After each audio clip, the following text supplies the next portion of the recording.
My father's rake.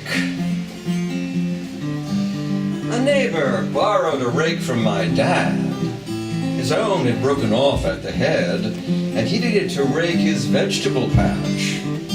The rocks were strangling his cabbages. Dad lent his tools only with reluctance. They were heirlooms going back to before the Great War. In fact, he had borrowed his rake from his own dad, but had forgotten to give it back, or something like that. But the neighbor was persuasive. He'd return it in a week. It was early summer. The hot months passed and stole into the oak yellow reds and the rains of the eastern fall. The cabbage patch had long been harvested, and the ground was flat with mud once again, and late random weeds it was pointless to pull. Winter would soon come. But no rake. The neighbor hadn't given back my father his tool, so my dad, a patient, bookish, forgiving man, knocked on his door. "Oh, that," said the neighbor. I lent it to Bob. So my dad went to Bob. "What rake?" "Oh, that rake," said the neighbor. Let me see now. Yes, I gave it to Lawrence, who needed to turn over his potatoes." Of course, Lawrence had lent it to Al, who lent it to Sam, who lent it to Paul, who had been meaning to return it to Sam, but forgot where he'd left it. In his flower beds? Or, no, in his vines?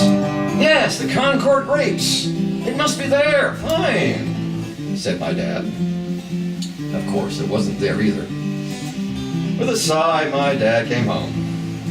It might turn up in the spring. The handle rotted through, the head and teeth rusted from exposure, ugly and useless as it corroded back to earth, water, and air. My dad shrugged it off. It was just one more example of a lesson he'd never learned, he told me many years later. Like that rake, where you keep it for so long it seems yours. It isn't. You only borrow your life. You can even lend it out. But don't be surprised if you never see it again. Because the truth is, you never really owned it. The world is a dance without end between memory and hope. To the constantly changing music, the grave, dissolving harmonies of reality. Nothing is lost or gained forever. Everything we possess, everything we are, mind and body and soul and spirit, is held between the past and the present and the future with outstretched hands forever.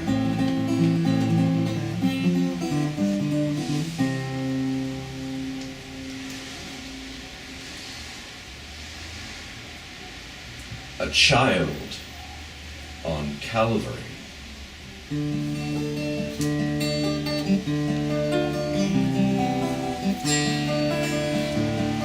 The young man hung from the wood crosspiece, to mind, to heart, held hope, held grace.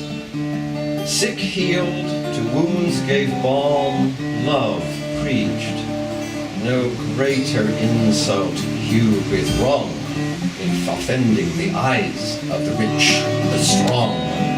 This Messiah King must be rubbed out, this Nazarene who dared their lie, in a world where fear was the only force men must honor. Others must fear as we fear, must above all fear us. Let kindness despise his sad, still face. The Son of God, the Son of Man, a mountebank, a charlatan, a nobody no one will recall a week from now. They give the cross a glance, then make their plans for the evening dance.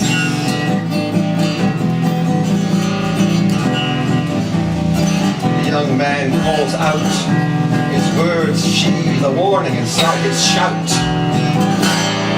Father, forgive them, for they know not what And yet they did. By evening dead, the man is dropped from the crooked tree and buried, but we know the rest. They say he rose. Believe that still, or that he stays quite dead well and sits not at his Father's right hand, or is there no heaven and no hell? And does he neither hate nor love more than does a murdered dove, nor judge nor rule, command or mean, a nagging, unexpungible meme, a bit of the bad conscience of man? The echo of an inscrutable command from the void you see with God's minds, the law to love and live and die without recriminating the divine, a ghost haunting the future's past, formed of air and hope and dust, a word in a book, more closed than read, an act of tenderness, a name in a prayer, a holy myth of a once good man.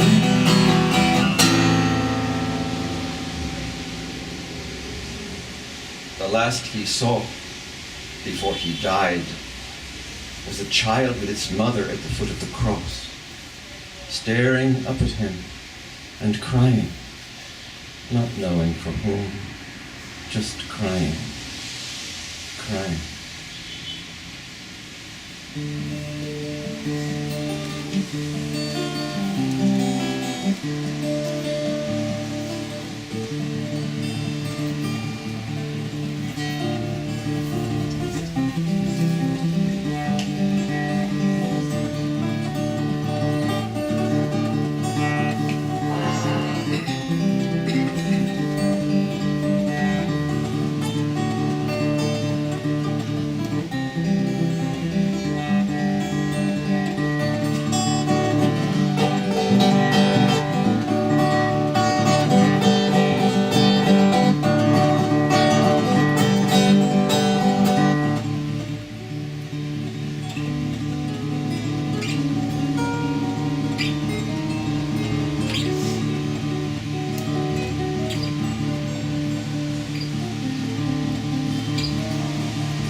Where are you headed, young fellow? You almost ran me over, you know.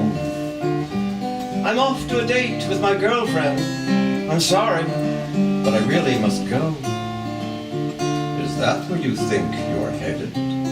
Are you certain, or is it maybe not so? Where else she'll have kittens if I'm late again? What's that? It's only my shadow. Rest a moment. There's really no hurry. You're young and it's spring and your lady will forgive you, I promise. You don't know her. No, but I will, even so. You asked me where I'm headed. Well, I'll tell you. I'm going to a country that lies between winter and summer. It has no name, but we'll build there a house and our life. It is hard to build in that country. It hangs between rock and space, between love summer and a winter called courage, and heart is the name of that place. But that's not where you're headed, young fellow. At most you will visit and leave. So where, old man, am I headed? Oblivion. But the boy had run on and lived.